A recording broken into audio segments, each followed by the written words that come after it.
الحمد للہ رب العالمین والصلاة والسلام علی رسولہ الکریم وعلی آلہ واصحابہ اجمعین اما بعد۔ برادران گرامی، عزیز دوستوں اور بھائیوں، اللہ رب العالمین پر بھروسہ،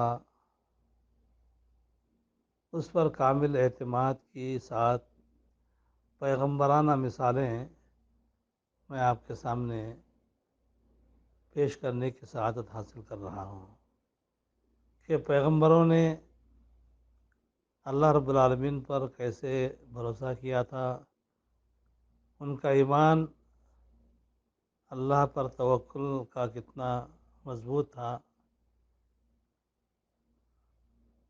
مختصر بغیر کسی تفصیل کے میں آپ کے سامنے کچھ پیغمبروں کے واقعات آپ کے سامنے رکھ رہا ہوں تفصیل کے بغیر۔ پہلی مثال ہے حضرت یوسف علیہ السلام کی، کہ ان کا اللہ رب العالمین پر ایمان کا، توکل اور بھروسے کا کیا انداز تھا،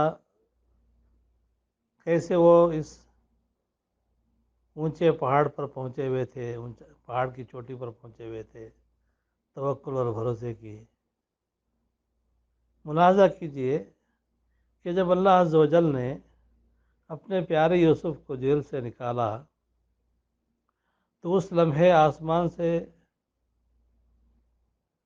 کوئی خطرناک کڑکڑاتی بجلی کو نہیں بھیجا جو جیل کے دروازے کو اکھاڑ پھینکے، اور نہ ہی جیل کی دیواروں کو حکم دیا کہ وہ دھڑا دھڑ گر جائیں۔ ایسا کوئی حادثہ نہیں ہوا حضرت یوسف کو جیل سے نکلنے اور نکالنے کے لیے، بلکہ اللہ تعالیٰ نے یہ خواب بادشاہ کے حاشیے خیال میں ڈال دیا۔ بادشاہ کے سوتے ہوئے اللہ تعالیٰ نے بادشاہ کو ایک خواب دکھایا۔ کیفیت یہ تھی کہ بادشاہ رات کی تنہائیوں میں محو خواب تھا، بس وہ ایک خواب حضرت یوسف علیہ السلام کے لیے ان سے جیل سے نکلنے کا، بلکہ جیل سے نکل کر سیدھے تخت شاہی پر پہنچنے کا ذریعہ بن گیا۔ یعنی حکومت پانے کے لیے، حکومت حاصل کرنے کے لیے ہم جو ہے یہاں جمہوریت کا راگ الاپتے ہیں، الیکشن میں کھڑے ہوتے ہیں، جیتتے ہیں، فلاں کرتے ہیں، یہ کرتے ہیں، پارٹی بناتے ہیں، اور پتہ نہیں اور کیا کیا جو ہے بکھیڑے میں ہم پڑ جاتے ہیں۔ لیکن وہاں اللہ رب العالمین حضرت یوسف کو مصر کے تخت پر پہنچانے کے لیے، تخت مصر پر فائز کرنے کے لیے، سرفراز کرنے کے لیے بس ایک خواب کا سہارا لیا ہے، جبکہ اللہ تعالیٰ کو اس خواب کی بھی ضرورت نہیں تھی، اس کو سہارا لینے کی بھی بس ایک ذریعہ ہے، وسیلہ ہے، ایک جو ہے اللہ تعالیٰ کی قدرت کا ایک چھوٹا سا نمونہ ہے۔ اس میں حضرت یوسف علیہ السلام کے ایمان کی، تقوی کی، بھروسے کی اور توکل کی جو ہے ہم کو علامت محسوس ہوتی ہے، نظر آتی ہے۔ ہم کو سبق ملتا ہے کہ ہم بھی اللہ تعالیٰ پر بھروسہ کریں، کامل بھروسہ، تو انشاءاللہ ہم کو بھی اللہ تعالیٰ دنیاوی نعمتوں سے بھی نواز سکتا ہے اور دینی نعمتوں سے بھی نواز سکتا ہے۔ یہ پہلی مثال ہے۔ دوسری مثال ہے توکل اور بھروسے کی، حضرت ابراہیم علیہ السلام کی حیات طیبہ میں۔ جب حضرت ابراہیم خلیل اللہ علیہ السلام نے بی بی ہاجرہ اور ان کے بیٹے سیدنا اسماعیل کو بے آب و گیاہ صحرا میں چھوڑ دیا، جہاں نہ دانا تھا نہ پانی۔ بابا خلیل کے حاشیے خیال میں بھی یہ بات نہیں تھی کہ زمین عنقریب پھٹنے والی ہے، جس سے زمزم کے نام سے ایسا چشمہ جاری ہونے والا ہے جو صبح قیامت تک باقی رہنے والا ہے۔ لہٰذا آپ اور ہم دنیا میں اسباب کو اختیار کریں، جیسا کہ بی بی ہاجرہ نے اپنایا تھا، اور اللہ رب العزت پر کامل بھروسہ اور توکل انہوں نے کیا تھا تو ہم بھی کریں۔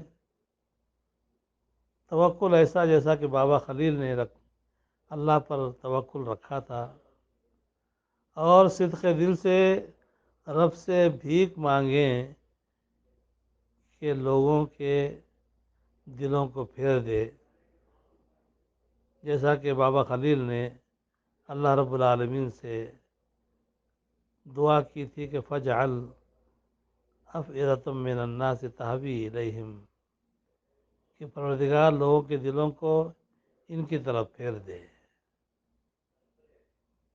کہ لوگ جوق در جوق یہاں آئیں بسیں اور اس جنگل میں منگل منائیں جہاں آج کعبۃ اللہ اور کعبۃ اللہ کی رونقیں ہم کو نظر آتی ہیں۔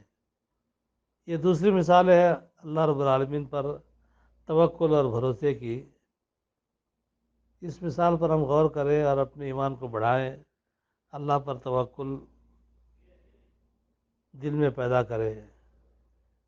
اس کی تیسری مثال ہے وہی حضرت ابراہیم علیہ السلام کی، جب وہ اپنے بیٹے، چہیتے بیٹے، نازوں پلے بیٹے، برسوں کی دعاؤں کے بعد ملے بیٹے سیدنا اسماعیل ذبیح اللہ کو ذبح کرنے کے لیے یہ خواب کی تعبیر پر عمل کرنے کے لیے بے چون و چرا وادی مینا میں بیٹے کو لے کر پہنچ گئے۔ ان کے حاشیے خیال میں بھی نہیں تھا یہ سب کیا ہونے والا ہے۔ سیدنا خلیل علیہ السلام اپنے اکلوتے چہیتے بیٹے سیدنا اسماعیل علیہ السلام کو لے کر وادی مینا میں پہنچے، چھری تیز کی تاکہ اسے ذبح کریں، اور سعادت مند بیٹا زبان سے یہ کہے جا رہا تھا یا ابت افعل ما تؤمر ستجدنی انشاء اللہ من الصابرین۔ یہ سورہ صافات کی ایک آیت کا ٹکڑا ہے، آیت نمبر 102۔ بیٹا کہتا ہے کہ ابا جان جو حکم ہوا ہے اسے بجا لائیے، انشاءاللہ آپ مجھے صبر کرنے والوں میں سے پائیں گے۔ آپ غور کریں کہ دونوں باپ بیٹا کو پتہ نہیں تھا کہ ایک موٹا تازہ بکرا 500 سال سے اسی لمحے کے لیے پرورش کیا جا رہا ہے۔ اللہ تعالیٰ اس بکرے کو جنت میں پال رہا تھا 500 سال سے اسی لمحے کے آنے تک۔ جب باپ اور بیٹا اللہ تعالیٰ کے خواب کو برا کرنے کے لیے پہنچ گئے تو اللہ تعالیٰ نے یہ گوارا نہیں کیا کہ بیٹا جو برسوں کی دعا کا نتیجہ ہے ایسے ہی ضائع ہو جائے، بلکہ اللہ تعالیٰ نے ان کو بچا کر جنت سے بہترین دمبا یا بکرا بھیج دیا جو ان کی قربانی کے لیے حاضر کیا گیا تھا۔ تو یہ مثال ہے حضرت اسماعیل اور ابا ابراہیم کے بھروسے اور توکل کی۔ ہمیں بھی چاہیے کہ ہم ایسے نامساعد حالات میں اللہ عز و جل پر کامل یقین اور ایمان رکھے۔ باقی مثالیں اگلی کلپ میں سماعت فرمائیے۔ وآخر دعوانا الحمدللہ رب العالمین۔